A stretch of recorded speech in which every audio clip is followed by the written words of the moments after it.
Terima kasih Anda masih bersama kami di Political Show. Sekian lama tertunda silaturahmi Presiden Prabowo dengan Ketua Umum PDI Perjuangan Megawati Soekarno Putri akhirnya terlaksana. Pertemuan yang digelar senyap dan tertutup ini memunculkan tanda tanya seolah ada deal politik di antara keduanya. Rekonsiliasi politik kedua tokoh bangsa ini disinyalir menciptakan keseimbangan politik baru. Akankah pertemuan Prabowo Megawati mengusik kekompakan koalisi Indonesia Maju Plus dan pengaruh Jokowi? Silaturahmi Prabowo Megawati, usik Kim Plus dan Jokowi. Malam ini kita akan membahasnya dengan narasumber yang sudah hadir di studio. Saya perkenalkan satu-satu. Dari yang paling ujung kanan ada Wakil Ketua Umum Relawan Jokowi Mania, Bang Andi Aswan. Selamat malam Bang Andi. Malam Nana, semangat. Oke, yang lagi pusing soal ijazah. Betul ya Bang Andi ya? Oke, ada juga politikus Partai Solidaritas Indonesia, Ade Armando. Selamat malam Bang Ade. Malam. Untuk pertama kalinya, wah, akhirnya muncul di studio televisi Bang Habibur Rahman, Ketua Komisi 3 DPR RI sekaligus Wakil Ketua Umum Partai Gerindra. Selamat malam Bang Habib. Malam. Terima kasih loh sudah meluangkan waktunya. Ada juga juru bicara PDI Perjuangan, Bang Guntur Romli. Selamat malam Mas Guntur. Selamat malam. Mas Yunarto Wijaya, Direktur Eksekutif Carta Politika. Selamat malam Mas Toto. Malam Nana. Oke. Dan sebelum kita memulai dialog, saya akan putarkan dulu pernyataan dari Sekjen Partai Gerindra yang menjelaskan terkait dengan isi pertemuan antara Presiden Prabowo dengan Ibu Megawati Soekarno Putri berikut ini. Kita dengarkan sama-sama. Megawati Soekarno Putri lebih banyak berbicara tentang pengalaman beliau sebagai presiden ketika menghadapi situasi yang tidak gampang dalam pemulihan ekonomi nasional.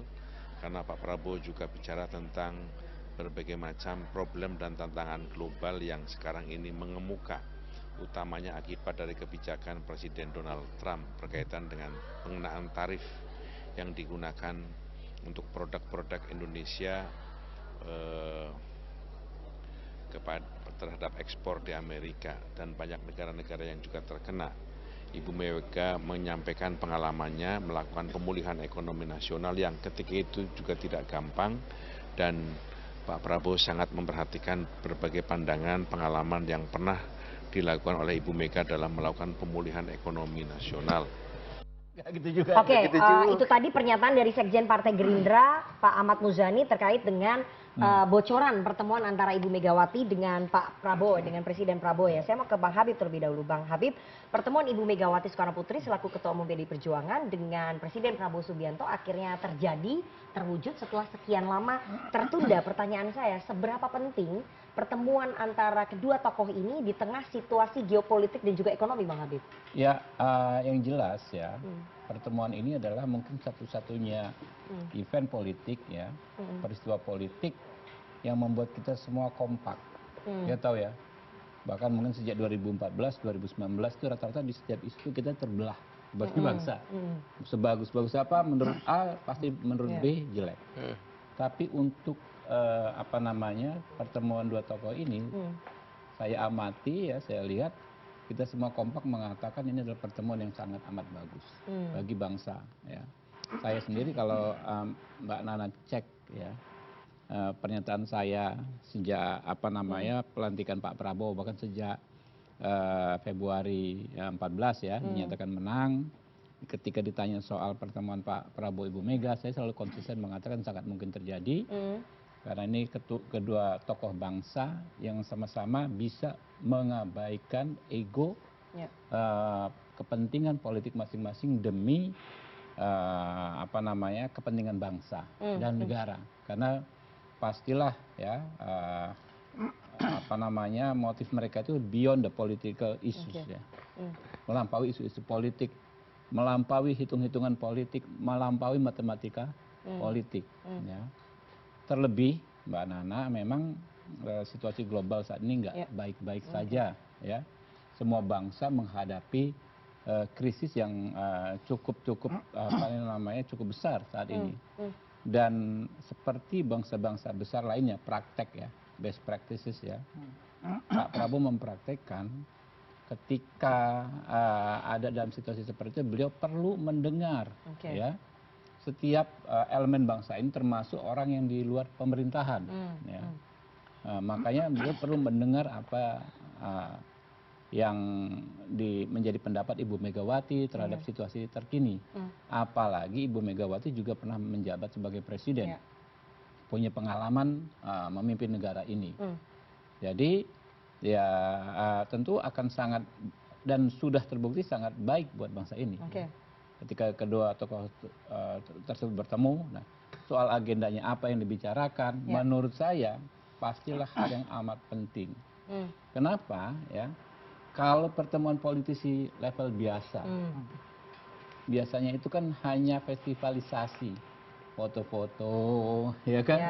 Apa namanya di satu tempat, di satu panggung dan lain sebagainya. Kalau satu jenis kelamin mungkin sekedar pelukan, cipika-cipiki. Tapi kalau ini sepertinya ada hal mendalam yang dibicarakan empat mata. Dua tokoh bangsa, kalau sampai memang mengkhususkan diri bicara empat mata, saya pikir pasti hal yang mendalam dan nggak gampang. Ya mengkondisikan dua tokoh bangsa bicara empat mata, itu nggak gampang. Berapa kali itu di event-event lain, bukan hanya Pak Prabowo dengan ini, nggak ada kejadian ketemu empat mata itu. Kenapa? Pasti dia bisa juga ada pihak-pihak yang saling kunci mengunci. Udah, pokoknya jangan sampai kejadian udah empat mata, nanti ada ini. Begitu empat mata berarti pure. Begitu pure, pasti ngomong apa adanya, ya kan? Apakah itu ada kesepakatan kebangsaan seperti apa? Pasti kedua-duanya pasti akan komit juga. Nah, itu dia kalau sudah levelnya empat mata, apalagi antara Pak Prabowo dan Bu Mega, tentu bukan orang baru, ya saling mengenal satu sama lain, bahkan bersahabat, ya pasti ada hal yang besar yang disepakati kedua belah pihak, ya. Dan pastilah akan sama-sama komit mengimplementasikannya. Baik.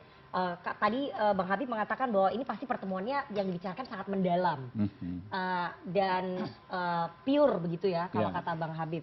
Tapi berarti Pak Presiden ingin memastikan bahwa di saat situasi geopolitik dan juga ekonomi yang tidak menentu sedang dihadapi oleh pemerintah perlu dukungan dari partai di luar pemerintahan, yaitu PDI Perjuangan. Jadi Presiden ingin memastikan itu dengan mau turun gunung mendatangi bukan hanya ke rumahnya Bu Mega. Ini Presiden loh datang ke rumah ketua umum partai, ini nggak biasa loh Bang Habib. Semua elemen bangsa, saya katakan gitu. Ya, jadi termasuk ya juga teman-teman yang di luar kekuasaan. Karena banyak negara-negara lain, Pak. Ketika krisis pimpinan oposisi dipanggil. Ya kan ya, kita gimana nih? Karena mereka juga kan stakeholder ya kan ya. Punya apa namanya konstituen juga ya kan, dan punya kepentingan juga terhadap langkah-langkah yang akan diambil sebagai kepala negara gitu loh.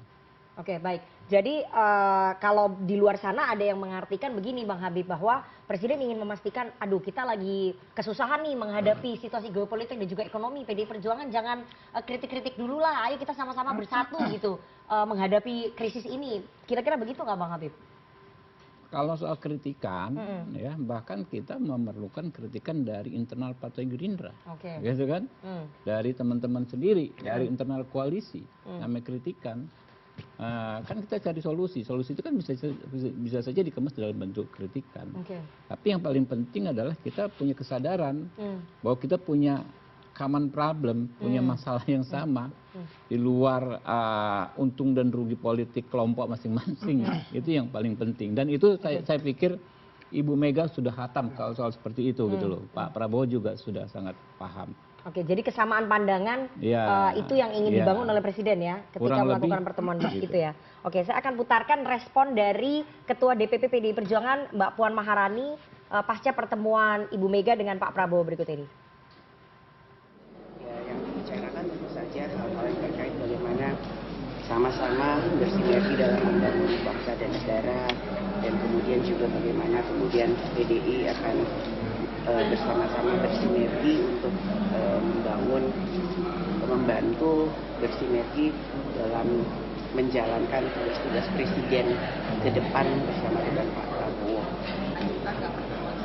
Akan ada silaturahmi dan pertemuan-pertemuan yang selanjutnya.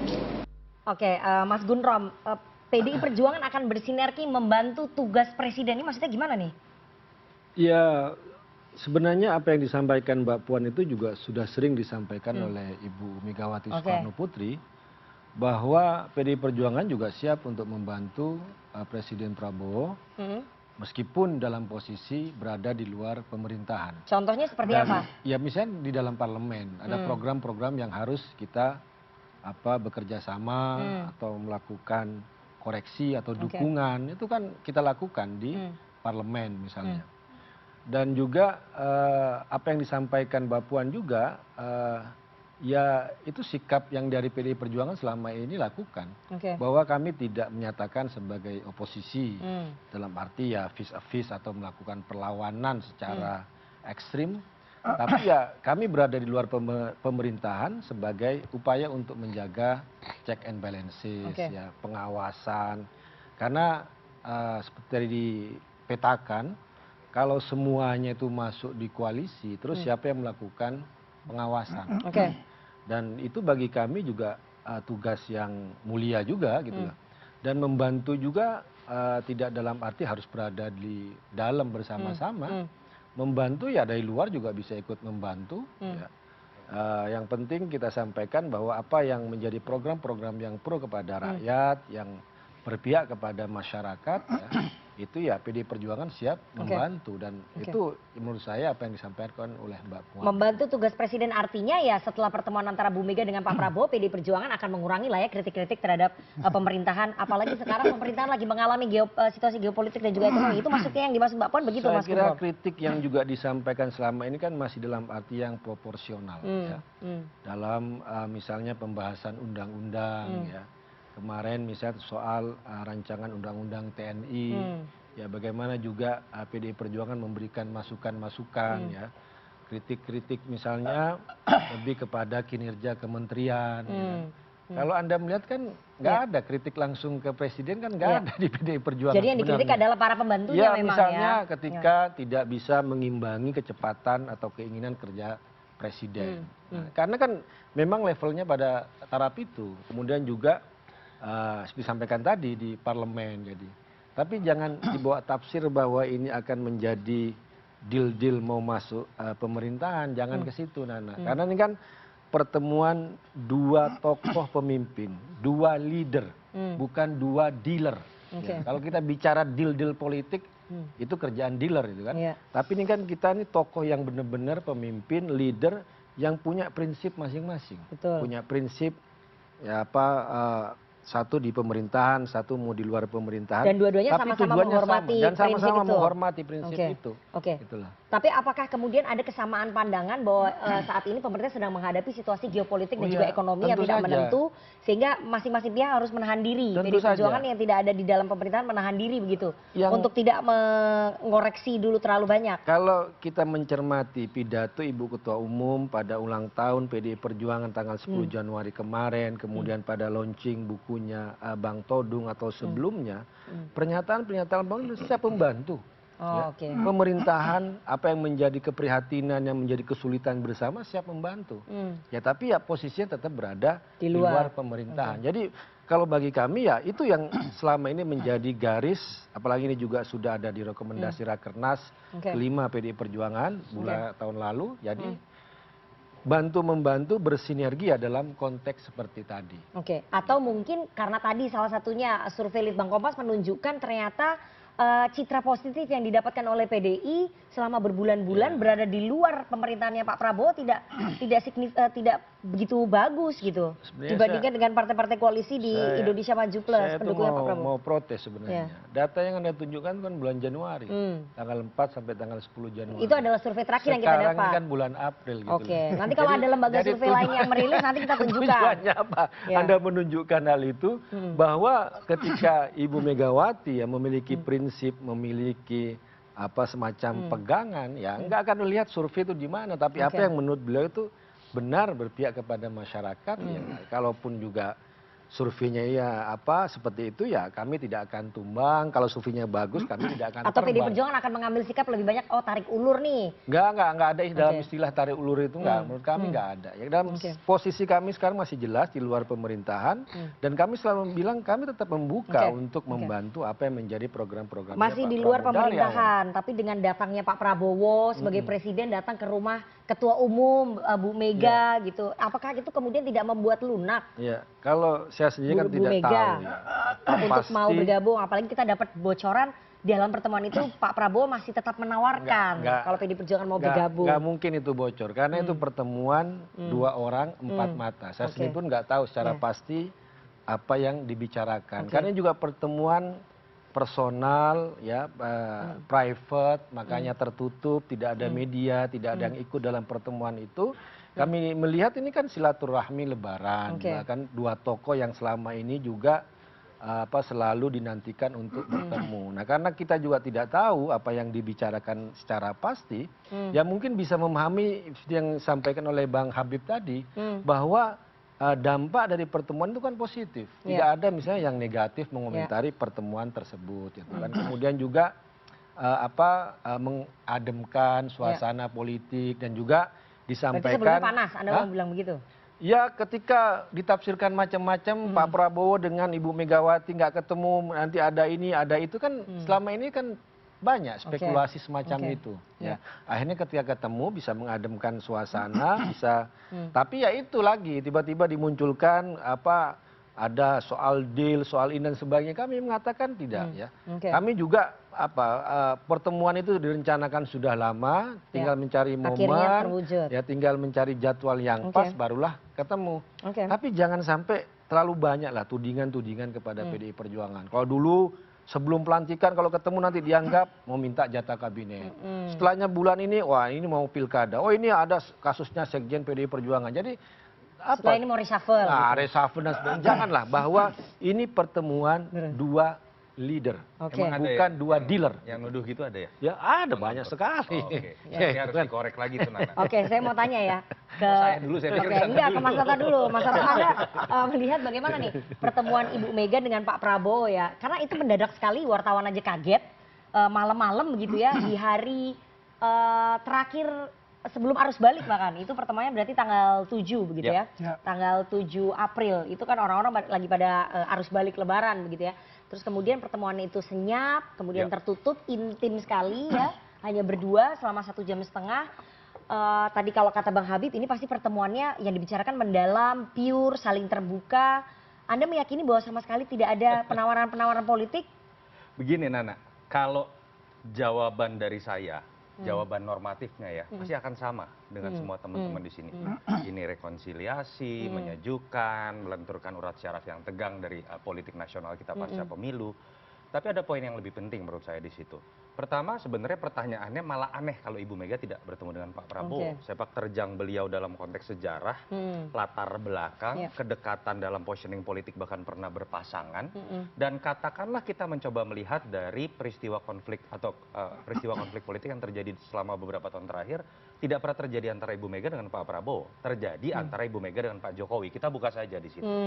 Tapi jadi menarik ketika kemudian orang bertanya selama masih ada anaknya Pak Jokowi di sampingnya Pak Prabowo, mungkin bertemu atau tidak? Pertanyaan lanjutannya adalah, mungkinkah kemudian masuk ke dalam barisan koalisi? Nah, saya ingin masuk ke hal yang substantif. Menurut saya kita terlalu banyak menghabiskan pembahasan politik kita pada drama-drama keluarga Hollywood, tanda kutip, dan berharap ada happy ending di situ. Bahwa permasalahan politik, ekonomi selesai ketika para tokoh bangsa bertemu, bersilaturahmi. Lalu ketawa-tawa, kita disuguhi oleh tontonan ngopi bareng, makan bareng, dan seketika kita mengatakan permasalahan bangsa selesai, kan tidak. Sejarah membuktikan loh. Apakah Bung Hatta itu terus-menerus harmonis dengan Bung Karno? Tidak. 1956 1 Desember dia keluar dari pemerintahan karena perbedaan prinsip. Apakah Sultan Syahrir kemudian pendirinya PSI, bukan PSI yang Bung Ade, beda banget ya PSI-nya. Itu berbeda, bahkan sampai Sultan Syahrir di penjara misalnya.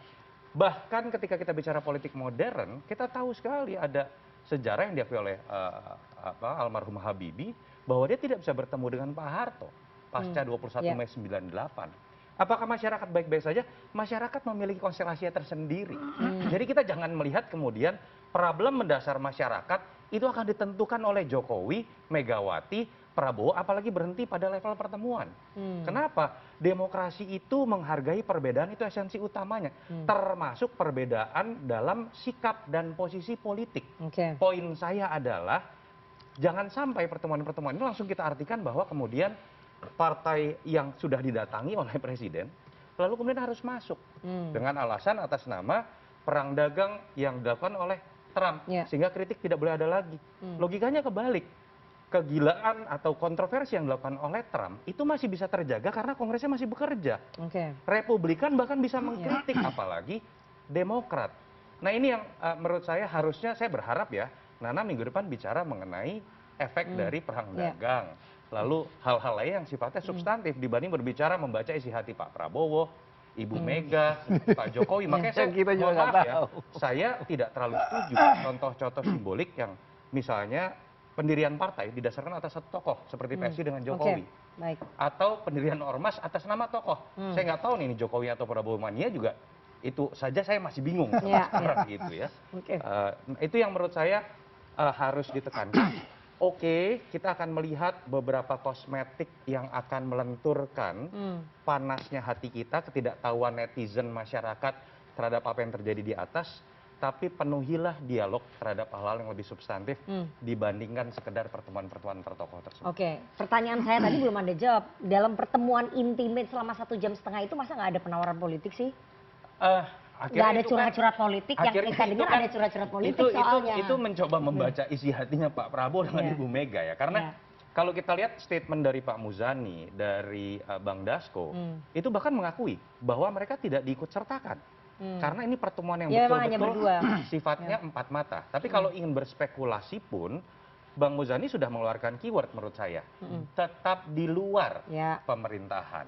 Dan kalau kita lihat sepak terjang Ibu Mega, saya percaya Ibu Mega nggak mungkin menempatkan partainya sehingga kemudian koalisi pendukung pemerintahan 100%. Artinya dia tidak lagi menjadi seseorang yang selama ini sering diteriakkan teman-teman PDI Perjuangan, menjunjung tinggi konstitusi. Karena menjadi berbeda, kalah dalam pemilu, seyogyanya secara konstitusional, itu tidak masuk dalam pemerintahan. Yang ngawur itu yang masuk ke dalam pemerintahan. Dan itu yang menurut saya harusnya juga dilakukan oleh partai-partai lain. Di luar pemerintahan tapi tidak keras-keras amat begitu? Itu juga menurut saya salah. Tadi saya sudah menyebutkan hipotesa yang mengatakan bahwa dalam krisis, fungsi pengawasan harusnya kemudian dihentikan, itu malah salah. Artinya betul, keputusan bisa dibuat lebih cepat, undang-undang bisa dibuat lebih cepat, tetapi ada yang putus, apakah keputusan dan undang-undang itu sesuai dengan aspirasi masyarakat atau tidak. Malah demokrasi kita mati sepenuhnya. Bahkan saya harus mengatakan ya, dengan angka 81% seperti apa yang disebutkan Nana tadi, demokrasi kita secara kuantitatif sudah tidak sehat, apalagi secara kualitatif. Poin terakhir, saya ingin mengatakan tadi Nana menjelaskan sedikit survei. Bahwa survei ini dilakukan dalam masa 3 bulan. Kita bicara Kompas ya. Saya ingin memberikan catatan kepada teman-teman dalam koalisi pemerintahan Prabowo, jangan senang terlebih dahulu. Karena kalau kita bicara secara pattern, data longitudinal, kita bicara 2014, Jokowi JK, itu menikmati masa bulan madu juga ketika survei dilakukan Kompas juga. Pada 3 bulan awal, dari 52% naik ke 65%, itu efek bulan madu. Tapi setelah 3 bulan, orang mulai melihat dengan lebih jeli, dengan lebih konkret. Selama hampir 8 bulan, Pak Jokowi itu tingkat kepuasan setelah itu selalu di bawah 60%. Artinya apa? Sampai sekarang juga belum ada nih survei kepuasan publik yang baru. Artinya jangan berpuas diri dengan kepuasan publik 3 bulan. Apalagi dalam masa setelah 3 bulan, beberapa kebijakan kontroversial, efisiensi, MBG, lalu kemudian Danantara, termasuk situasi global yang lebih sulit, itu sekarang sedang menghigapi. Jadi jangan sampai kemudian berhenti pada titik itu. Oke, jadi menurut Anda meskipun sudah didatangi oleh Presiden, PDI Perjuangan harus tetap konsisten mengkritik? Bukan PDI Perjuangan. Logika demokrasi, etika demokrasi, dan konstitusi mengatakan kalau pemilu kalah, ya di luar. Jadilah di luar pemerintahan. Tapi kan ini istilahnya didatangi oleh Presiden, kemudian mencoba untuk mencairkan suasana. Kasian konstitusi kita dengan segala perubahannya, amandemen 4 kali, lalu kemudian bagaimana kita memahami demokrasi. Jadi harus tetap kritis. Berubah esensinya hanya karena ngopi bareng atau diberikan sayur mayur, buat saya itu aja. Oke, baik. Saya mau ke Bang Ade terlebih dahulu ya, sebagai anggota Koalisi Indonesia Maju Plus ya, Partai Solidaritas Indonesia, memaknai pertemuan antara Ibu Mega dengan Pak Prabowo ini seperti apa? Ya, pertama-tama kalau buat saya, dan saya rasa teman-teman di PSI juga setuju, ini betul-betul menunjukkan siapa itu Pak Prabowo. Ya, ini menunjukkan kebesaran hatinya, ketulusan hatinya untuk menerima siapapun Ingat ya, dialah yang datang ke rumahnya Bu Mega. Ya, itu adalah sebuah bentuk, ya saya harus melihatnya dalam langkah politik yang luar biasa. Jadi Karena itu jarang dilakukan ya. jarang dilakukan dan sudah selama berbulan-bulan, tadi sudah berulang kali dikatakan kan, harapan agar keempat orang bisa bertemu, maksud saya adalah Pak SBY, Pak Jokowi, Pak Prabowo dan Bu Mega, itu bisa dilakukan, itu nggak pernah berhasil dilakukan, antara lain karena kesannya Bu Meganya enggan. Dan itu terjadi karena terutama Pak Jokowi ada di sana. Nah sekarang tiba-tiba saja Pak Prabowo yang memilih untuk datang, ya itu kan sebetulnya merendahkan dirinya, bukan dalam artian negatif ya. Tapi saya adalah seorang presiden, Pak Prabowo itu seorang presiden.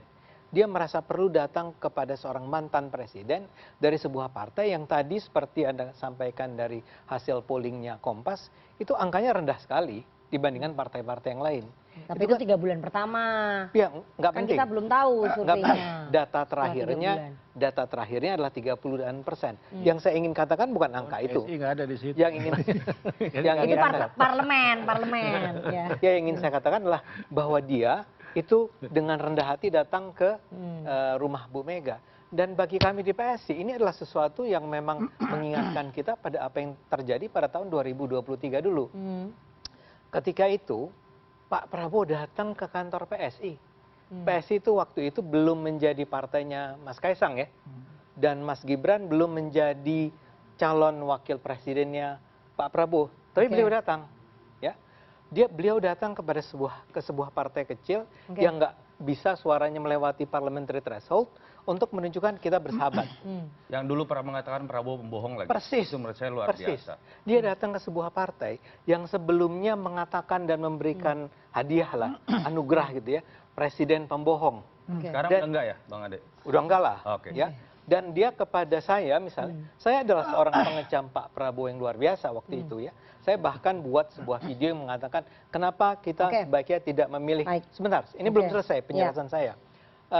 Kenapa kita sebaiknya tidak memilih Pak Prabowo? Dan dia datang ke kami dan dia memuji kami. Ini yang antara lain menyebabkan Mas Guntur Romli ini keluar dari PSI waktu itu. Ya, karena beliau menganggap bahwa wah terjadi deal-deal khusus nih. Memang ada deal. Antara Nanti saya jelasin. enggak. Saya jelasin. Iya, tenang. Iya, Tenang. tanggapi. Memang Saya sudah sudah ada menunggu deal. apakah sekarang ketika Pak Prabowo datang ke Bu Mega, ya, apakah kemarahan yang sama dari Mas Guntur akan nampak sekarang? Misalnya keluar dari PDIP karena PDIP sekarang sudah terbeli oleh misalnya oleh Pak Prabowo, misalnya. Nah, itu bahaya, Ya. bahaya, pernyataan Misalnya, bahaya itu. saya mau bilang bahwa itu adalah sebuah langkah yang luar biasa dari Pak Prabowo, karena pada dasarnya orang ini yang dulu saya serang habis-habisan ini adalah seorang yang sebetulnya menomorsatukan kepentingan Indonesia. Oke, baik. Dia Terus konteksnya berusaha- dengan pertemuan ini apa nih? Ya itu. Bagaimana buat kemudian saya PSI sederhana. melihatnya? Buat kami sederhana. Beliau ini sedang berusaha merangkul sebanyak-banyaknya pihak, bahkan yang menjadi musuh mereka. Coba kita lihat dari awal ya. Mula-mula yang dikirim adalah putra tunggal Pak Prabowo, Mas Didit. Dari Lebaran. Datang, ketemu Lebaran. Itu aja udah menandakan sesuatu. Kemudian Pak Muzani. Ya. Ketemu dengan apa namanya orang-orang seperti Rocky Gerung, siapa lagi itu? Ada beberapa lagi lah ya, yang dikenal sebagai orang-orang Indonesia gelap, anti Jokowi. Ya. Kemudian Pak Prabowo. Maksudnya ada dialog yang dibuka begitu, Anda mau mengatakan begitu? Dialog Ada yang para dibuka. Aktivis-aktivis yang menolak ataupun Betul. kritik pemerintah. Ya. Itu maksud saya. Dan kemudian Pak Prabowo sendiri ketemu dengan 7 jurnalis senior, ya, untuk bicara. Jadi, Poin saya apa? Poin saya adalah ini semua adalah sebuah langkah yang terencana dari Pak Prabowo untuk merangkul sebanyak-banyaknya pihak, bukan dalam rangka mematikan demokrasi, bukan dalam rangka menjaga atau menghentikan agar PDIP tidak lagi menyerang, bukan itu saya yakin. Ya. Tapi sebetulnya kita ini satu bangsa, marilah kita saling berangkul, dan ini adalah Idul Fitri waktunya, persis sekali, tepat sekali waktunya. Nah jadi buat kami di PSI, karena itulah kami di PSI sangat gembira dengan apa yang terjadi, karena itulah Wakil Ketua Umum kami, Andi Budiman, tuh mengatakan bahwa wah akan hebat sekali kalau Bu Megawati juga ketemu dengan Pak Jokowi. Oke, tahan dulu di situ ya. Ya, jadi itu ada juga. Oke, saya mau ke Bang Andi. Bang Andi, tadi harapannya PSI sebagai diehardnya Pak Jokowi juga ya. karena putranya sebagai ketua umum gitu. Bang Andi, Tapi kalau sebagai Pak Prabowo Mania atau Jokowi Mania? Enggak, ini saya sebagai serius Pak nanya. Jokowi Mania Oke. gitu. Ketika kemudian ada rekonsiliasi politik atau Enggak, saya silaturahmi tadi politik. boleh nggak jawab yang Ade Armando karena dia nyebut Bentar saya. dulu, bentar dulu. Oke, Ya kan? sebentar. Enggak, ketika saya bicara saya nggak pernah nyebut dia, nggak pernah Oke. nyebut PSI. Sebentar, Ya kan? ya, silakan. Ketika dia bicara ya kan dia nyebut saya. Nah, saya mau cerita. Ada perbedaan kunjungan Pak Prabowo ke Ibu Mega dengan kunjungan Pak Prabowo ke PSI. Pertama, ketika saya masuk PDI Perjuangan, saya sudah tahu apa yang saya hadapi. Bahwa ada hubungan yang baik antara Ibu Megawati, antara PDIP Perjuangan dengan Pak Prabowo. Anda sudah bisa memprediksi pada Iya, akhirnya sudah pada akhirnya. beliau Sangat berdua pede. itu Tapi akan berbeda duduk ketika bersama. PSI. Karena saya merasa PSI mengkhianati saya. Kenapa? Ketika kita di PSI ya, ketika kita di PSI, kita diajarkan untuk kritik dan semua termasuk kepada Pak Prabowo. Nah, sebelum Pak Prabowo datang, itu sudah ada deal ya elit yang di sana dengan elitnya PSI. Itu yang mungkin nggak pernah disampaikan Ini karena yang saya tahu. bohong. Ini bocoran, makanya saya bilang Inilah oke, kebohongan itu luar biasa. disampaikan bahwa hanya pertemuan biasa enggak kok. Udah ada Kebohongan deal kok. saya luar bilang. biasa. Ini yang saya buat dia nggak menyadari Kebohongan luar biasa. pengkhianatan itu yang saya anggap bahwa buat apa saya dalam suatu partai Tidak saya hanya ada menjadi itu. tidak tahu tentang apa yang dibicarakan yang Jadi Anda didealkan. tidak ada masalah dengan personalnya Pak Prabowo ya? Kalau kita melihat sekarang ya, ini ketika saya menjadi kader partai ya, dan apa yang saya harus sampaikan dan tentang kebijakan partai saya Kenapa sampaikan harus itu tidak bisa bohong? berbeda, gitu kan? Oke. Dan dia berkhianat ya kan? Berkhianat Ya, dari itu Hong dia, Kong. tuh kan. Oke. Dia hanya menjadi elit ini ketika bertemu, ketika deal. Nggak masalah loh. Kalau saya masalah bagi saya. Oke. Ketika kita bersama-sama membangun sebuah nilai, ketika ada perubahan, ada deal, kita bicarakan bersama-sama. Oke. Jangan Anda yakin itu di mengkhianati. PDI Perjuangan akan ada Kalau pembicaraan menurut itu saya, ya? Kalau misalnya sampai Ibu sekarang, Mega punya hak prerogatif untuk memutuskan kalau kita sampai masuk ke saat dalam ini, pemerintahan Pak sampai Prabowo. saat gitu. ini, yang kita nyatakan ya, yang kita diinformasikan kepada saya, sikap seperti ini sudah menjadi sikap dari partai.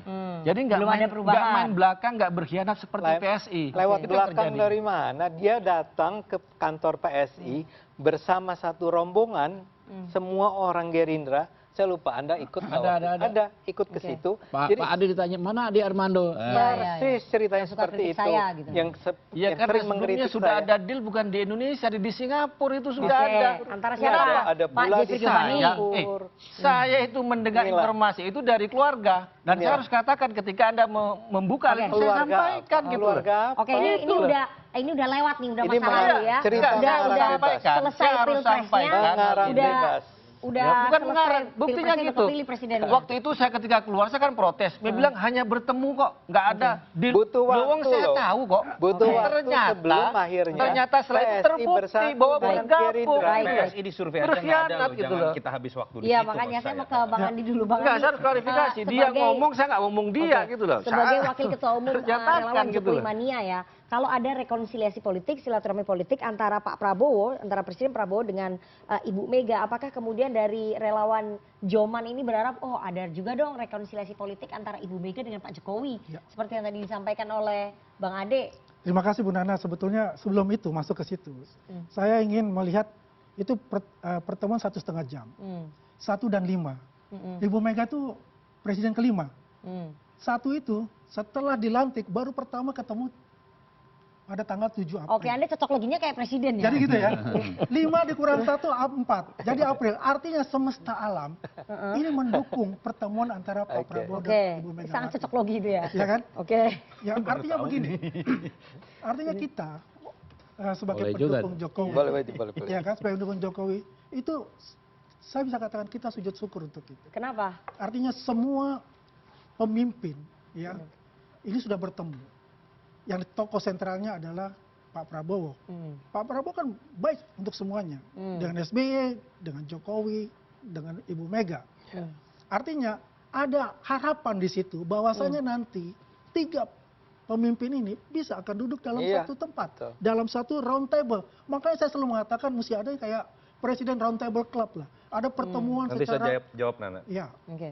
silakan. Sebentar. Nanti saya jawab. Jadi ada pertemuan di sana gitu kan. Kita membahas, ya pemimpin ini membahas Indonesia ke depan seperti itu. Kita ini beda ya dengan Amerika kan. Kalau Amerika ada winner takes all kan. Ya. Kalau kita kan enggak. Kita ini adalah demokrasi Indonesia. Yang artinya kita bisa mengundang semua ya yang ikut sebagai kontestan diri itu untuk bergabung gitu.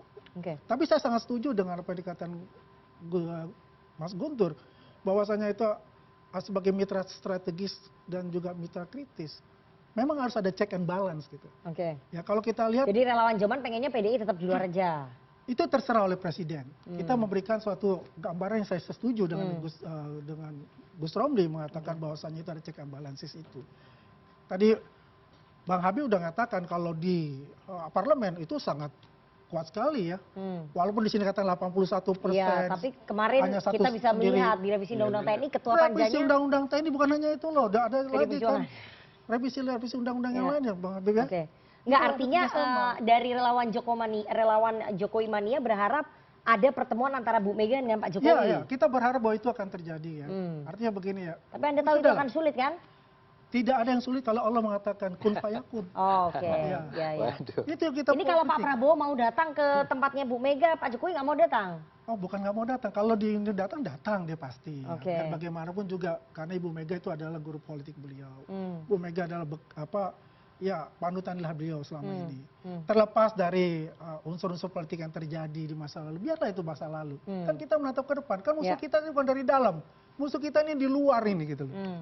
Ya, seperti itulah benar. Baik. Mas Toto mau menanggapi, kita mau break dulu sebentar. Break dulu atau saya ngomong? Ya silakan.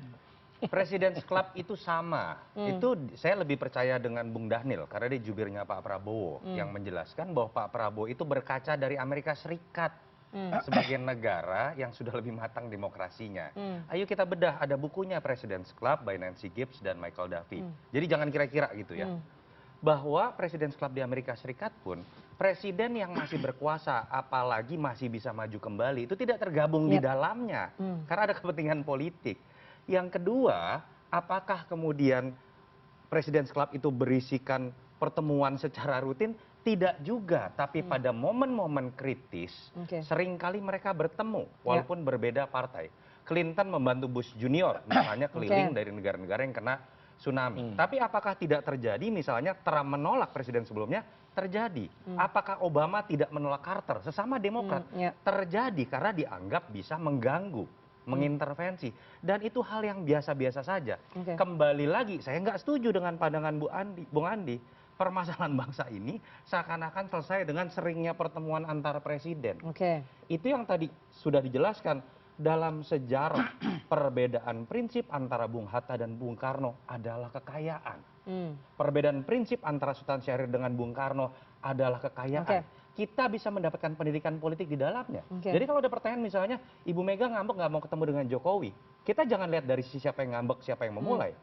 Kita coba lihat argumentasi dari pihak Pak Jokowi atau Ibu Mega, mana yang lebih memiliki pendidikan politik.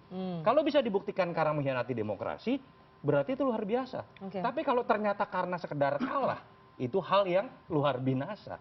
Pada titik itulah menurut saya, kita harus melihat substansinya ada di level mana. Bukan kemudian berbicara Jokowi selalu benar, Prabowo selalu benar, dan mereka kemudian bertemu semuanya selesai. Itu yang menurut saya sangat dangkal kita bicarakan dalam konteks demokrasi. Baik, kita nanti di segmen yang selanjutnya akan bahas soal keseimbangan politik baru ya, bagaimana kemudian pertemuan antara Ibu Mega dengan Pak Prabowo ini akan menciptakan keseimbangan politik baru dan mungkin mengurangi pengaruhnya Pak Jokowi. Tapi kita harus jeda terlebih dahulu, jangan kemana-mana, tetap bersama kami di Political Show.